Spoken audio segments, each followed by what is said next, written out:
Alors je suis né dans une famille de Cosaques. C'est une ancienne catégorie de la population russe qui à l'origine était chargée de défendre les frontières du pays face à des envahisseurs et qui avait donné naissance à une culture très particulière, une culture qui était centrée autour de la liberté, autour de la nature et autour aussi du cheval. Et donc nourri par cette culture de mes ancêtres cosaques, j'étais dès le début, dès l'enfance, amoureux des chevaux. Et donc, mais ce rêve n'a pu se réaliser, vous voyez, qu'en France. Et derrière nous, il y a l'enclos où vivent mes 2 ânesses et mes 5 chevaux. Voilà, ils sont là depuis 3 ans déjà, pour certains d'entre eux. D'autres sont arrivés il y a à peine 1 mois.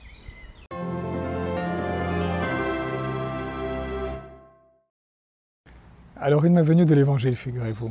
C'est en préparant en 2016 l'homélie de l'entrée du Seigneur à Jérusalem, le dimanche des Rameaux, que tout à coup j'ai perçu que cette invitation que le Christ avait lancée à 2 de ses apôtres d'aller chercher un âne dans le village voisin et de le lui amener, et ben j'ai eu l'impression que cette invitation m'était destinée.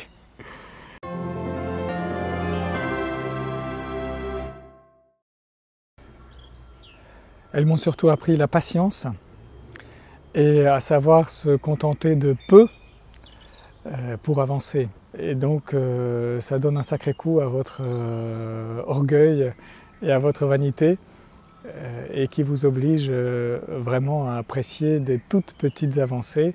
Il faut apprendre beaucoup d'humilité et de cohérence aussi, parce que l'éducation des grands animaux n'est pas possible sans une véritable cohérence.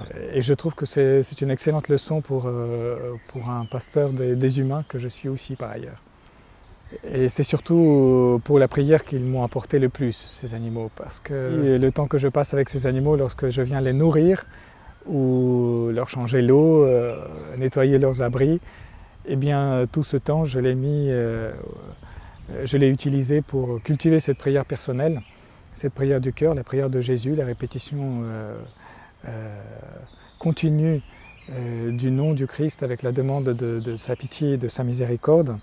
Et dans cette humilité du service du prêt, eh ben, je trouvais que cette prière était parfaitement opportune.